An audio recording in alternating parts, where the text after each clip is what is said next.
We are 2 years into COVID, and I really hope that the pandemic is going to be over soon and this is the last batch of masks that I'm going to make.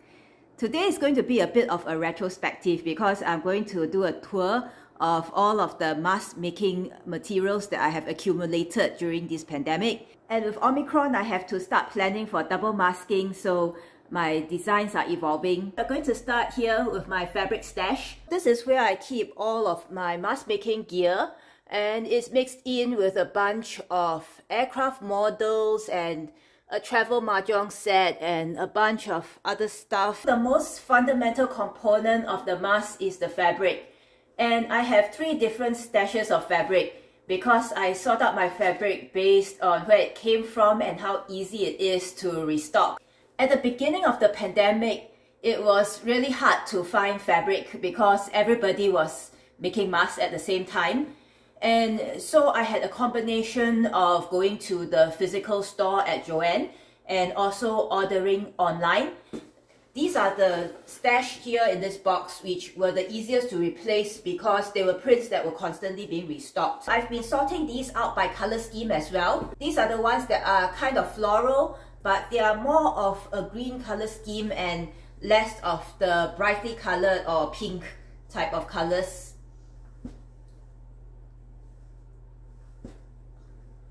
And this one was one that I got for a friend who is a guy, so I wanted something that's not overtly feminine.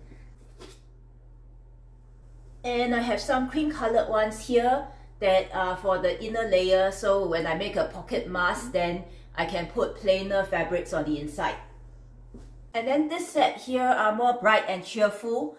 They were at the time when we were making a lot of masks for healthcare workers, so I wanted something that would be brightly colored and help to cheer them up. This is another fabric that goes with the greens for the inside pocket.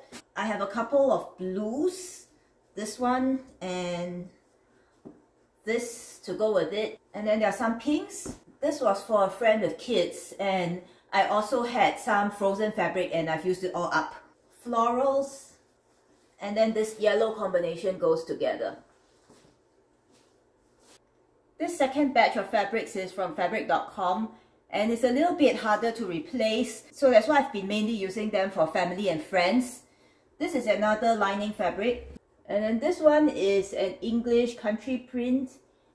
It's got chickens, which is why I made one for my mom because she's born in the year of the chicken. This rabbit print has been a favorite for my friends. I got these at the time when I was still doing masks for healthcare workers. So I wanted some slightly less feminine colors for male healthcare workers. So this one is a bit floral, but it was meant to go on the inside, and this one on the outside. And these two are some branded out of prints. This one is Riley Blake. And then the third stash, which is in this tub here, are all the extras that I got for the hard to replace fabrics that are also very unusual. So these are the 2 out of productions, and I bought whatever yardage I could find on Etsy, so I've got a stash here. And here's some extras of the rabbit print because I wanted to make sure that I still have spares since it is really unusual and really popular. The next thing after you have the fabric is what you use to hold the mask on. And in the really early days of the pandemic, this is back in around late March to the beginning of April of 2020, it was virtually impossible to find elastic anywhere online. So the first set of masks that I made all had ties, and all of these were made out of scraps that I have from all of the clothing that I've sewn over the years, and also some of the remnants that were given away to my studio. The total number of masks that my remnants were able to make was over 40, I think. I made up packets for my neighbors and distributed it to about, I think, 8 households, and these are the 2 that I made for myself from the scraps. And then because there wasn't any elastic to be found, there were patterns that used ponytail elastics as ear loops, and so I started to hoard these from the supermarket. For a period of time, there were also no ponytail elastics to be found, so it took me quite a few trips to accumulate this pack, and I still use some of them to color match the ear loops. And then of course Amazon is very enterprising, so eventually elastic in bulk was pretty easy to acquire, and I had rolls and rolls of this because I made in total more than 900 masks. And so All these are just the remnants that after the end of the mask shortage, this was what I was left with, and I'm keeping it because eventually we don't know when materials might become scarce again. I think the beginning of the pandemic has me a little bit paranoid about such things. The next step up was to make something that could stay on for long periods of time. These are actually swim goggle toggles. You have to assemble them, but when they are fully assembled, that means you put the cord into this end here, and before that you slip on the toggle here. The whole goal here was to have something that could stay on for a longer period of time than an ear loop mask. But in the end, I found that I really needed the ponytail to keep these toggles from sliding. The main place where I use these is when I need to hang the mask, so I can hang it from my car mirror when I'm in between errands, or I can just hang it on my neck while I'm eating when I go out for meals and drinks with my colleagues. These are another style of toggle that is one level up in the fashion food chain. And I don't know how they perform because I've only made them to give away to friends. So these are kind of brass-like toggles with the leather cords, and they look prettier if you wear them with skirts and other fashion. And these adjustable ear loops came into use when I started making masks for my friends' kids. So kids will need to have the ear loops tightened to different lengths, and this would be very versatile as the kid grows. I'm also going to try them out for myself to see if they are more comfortable than the ponytail elastic and normal elastic ear loops. To help for a more secure fit and also better comfort when you're wearing the mask for a long time, it's always good to have a nose wire. So I bought 100 pack of these, and I've distributed some out to family and friends, putting together kits. So far I have a lot left because over the 2 years of the pandemic, I've used probably about 5. They are very lasting to use and reuse. Even in the second to third quarter of 2020, it was pretty hard to get surgical masks or N95 masks. So one of the things I looked into is how to improve the filtration of a handmade mask, because my goal was that my folks and also some of my friends' parents, they might want to have something that is more protective, especially if they are going to places like malls. Then I wanted to do something that would not deprive the healthcare workers of N95 masks, but also give some added protection. Based on a couple of scientific papers where they were blowing virus-sized particles at mannequins and testing different types of fabric combinations, I came up with a couple of combinations that were statistically similar in filtration to the N95 mask, but which use commonly available materials and which would also be fairly easy to clean and maintain. This one is probably the easiest one. It is 2 layers of terry cloth together, so it's very nice and soft. And this is actually the only sample I have left because I used up all of the cloth making filters for people. This sample here is waterproof. So this layer here is called Olifant, and it's actually a melt-blown fabric that is meant for crafting. But the healthcare professionals found that it performs similarly to the melt-blown filtration fabric in the medical mask. So they were actually using it to help to improvise during the periods of shortage. And there's 3 layers of this with a layer of flannel. And because you combine fabrics, it actually improves the filtration capabilities. This is my first prototype of the filter. So I was drawing a template using paper and trying to fit it into the pocket mask that I was making at that time. That is how I came to this size and shape. I decided to make a test version from some of my scraps. So I took 3 layers of t-shirt knit fabric, which actually has decent filtration capabilities also. And I just stacked them together and serged the edge, and that's how I make the filter. I also stocked up on disposable filters, which I primarily use when I'm using public transport or spending a lot of time in indoor public places. This is the first pack that I bought around May of 2020, I think. And it's just a single layer of melt-blown, non-woven fabric. This is supposed to be the materials that go into a surgical mask, except that surgical masks were not to be had at the time. So I've been slipping this into a pocket of my mask all the way until Delta and now Omicron have come out. These are the thicker filters that I bought when Delta came about, and I was using them in more crowded places. I'm still using them with Omicron, but I'm also planning for 2 other configurations, which is double masking with a normal surgical mask, as well as double masking with a KN95. At the beginning of the pandemic, I knew nothing about masks. I was sewing to spec and donating through this website that was set up by the Sewing and Crafting Alliance, and they had a few standard patterns. These were surgical style masks. They are the very standard rectangular pleated kind of style, and the pattern came from the Deaconess Health Group. There is a version with the ties as well as a version with elastics. And then the other pattern, which is more fitted and contoured, is called the Olsen mask. This is the one which used the hair elastics to improvise for ear loops. Initially, I was making a really basic version that just has an inner pocket for a filter, and then it has the 2 ear loops at the sides, and it's adjustable, so you can fold this in order to get a more customized fit. But over time, as I had more time to improvise, I was able to measure and sew out an extra seam, which I added to also all the initial masks that I made from scraps, which this is one of them.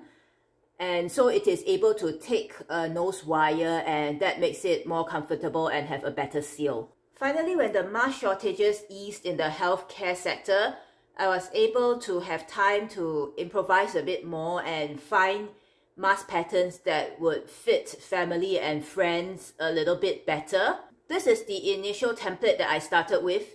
It comes from the Textile and Fashion Federation of Singapore, and the reason why I went into this is because it has different sizes for men, women, and 2 different age groups of kids. So when I was making masks for families with kids, it was really useful to have the different kid sizes. I was able to reverse engineer what I needed to do to create a pocket so that I can insert a filter, and that will also require a cheek piece in order to hold everything together. And this is based off of the original template, so it is intended to take a pair of ear loops.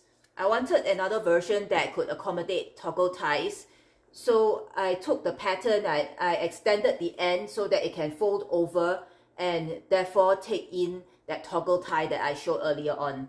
I wanted to compare the Olsen mask pattern with what I have from the Textile and Fashion Federation. So these 2 are both ear loop or toggle tie versions that have room to kind of fold over. And so if I compare, this is the ladies size. It is quite a fair bit shorter and narrower as well. So that's why I decided that I wanted some of these to fit friends who are smaller size like me, and also because one of my friends had tried the Olsen mask and she said that it doesn't really fit Asian faces very well because of the shape. This is a template for the origami mask. When it's fully assembled, it's going to look a bit like a KN95. I thought that it was really interesting and it is a pocket mask, but after I made it, I found that the pocket is actually very narrow and only covers your nostrils but cannot cover your mouth. My existing mask stockpile is 2 years old. A lot of the fabric that I purchased was really for masks to donate or give away, and I haven't really enjoyed masks from this stash yet.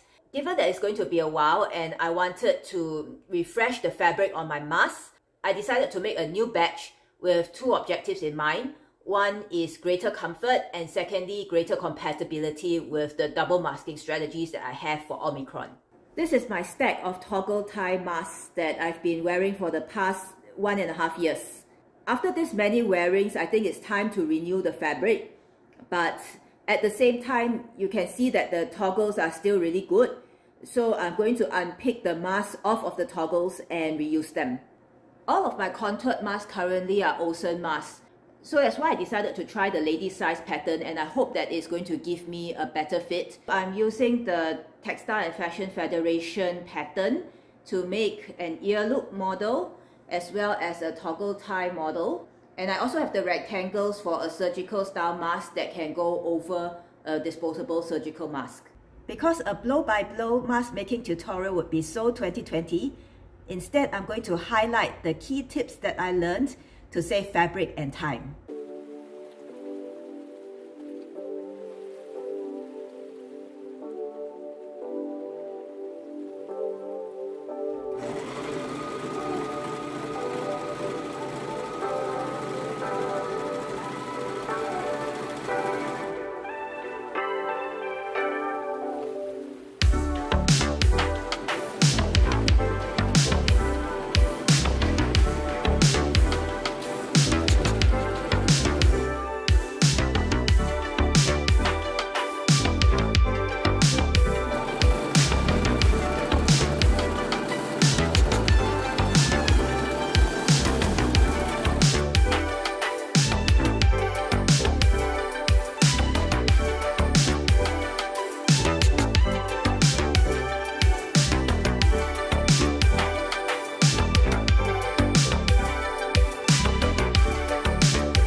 These are the finished masks.